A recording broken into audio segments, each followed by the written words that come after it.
Today we're checking another Thomas Sowell sequence called Why They Keep Making Black People Look Like Losers. I'd like to find this out. Without further ado, guys, let's check this out. Okay. Dismantling America. It is a good reflection on Americans that they tend to be on the side of the underdog. But it is often hard to tell who is in fact the underdog, or why. Many years ago, there was a big, lumbering catcher named Ernie Lombardi, whose slowness of foot was legendary. Someone once said that not only was Ernie Lombardi the slowest man who ever played Major League Baseball, whoever was the second slowest was probably a lot faster runner than Ernie Lombardi. When Ernie Lombardi came to bat, infielders played back on the outfield grass. That gave them more range in getting to balls that Lombardi hit. They could snare line drives that would otherwise be base hits. With ground balls, they could easily throw to first base from the outfield grass and get the slow-moving Lombardi out. Despite all that, Ernie Lombardi had a lifetime batting average of .306 and even led the league in batting a couple of years. But many people said that if Lombardi had had just average speed, he could have been a .400 hitter. One day, as a teenager sitting in the Polo Grounds, the stadium where the then New York Giants played, I was privileged to watch a historic event. Ernie Lombardi laid down a bunt. The crowd went wild. The play took forever, with Lombardi laboriously clumping down to first base, running as hard as he could, but still not very fast, while the third baseman made a long run in from left field to get to the bunt.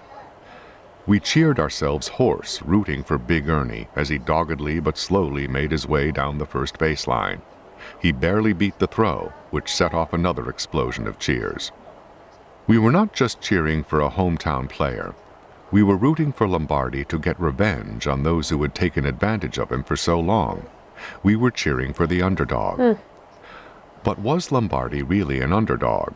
How many players end up their careers with a lifetime batting average over .300 or with 2 batting titles?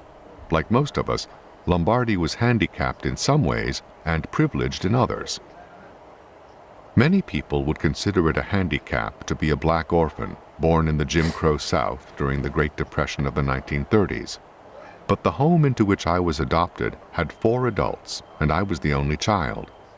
Many years later, when I was a parent and asked one of the surviving members of that family how old I was when I started walking, she said, "Oh, Tommy, nobody knows when you could walk. Somebody was always carrying you." You can't buy that. A leading historian of education has said that the New York City public schools were the best in the country during the 1940s. That was when I went to school there. You can't buy that either. Today, the classes are smaller, the buildings more modern, but the education itself is a disaster. I got the kind of education that people have to go to expensive private schools to get today. Perhaps more important, nobody told me that I couldn't make it because I was poor and black, or that I ought to hate white people today because of what some other white people did to my ancestors in some other time. Nobody sugarcoated the facts of racial discrimination. But Professor Sterling Brown of Harvard University, who wrote with eloquent bitterness about racism, nevertheless said to me when I prepared to transfer to Harvard, "Don't come back here and tell me you didn't make it 'cause white folks were mean." He burned my bridges behind me, the way they used to do with armies going into battle, so that they had no place to retreat to, and so had to fight to win. One of the problems with trying to help underdogs, especially with government programs, is that they and everyone else start to think of them as underdogs, focusing on their problems rather than their opportunities. Thinking of themselves as underdogs can also dissipate their energies in resentment of others, rather than spending that energy making the most of their own possibilities.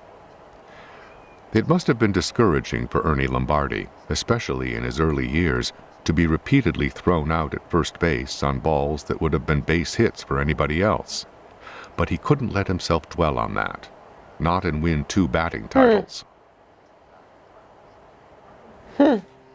So much sense in that video. This video is just 4 minutes 30 seconds, and it spoke what I've been trying to say like forever. If you keep seeing yourself as a victim, that's all you're going to be. If you keep seeing yourself as the slave, that's all you're ever going to be. In order to move forward, you have to let go of the past.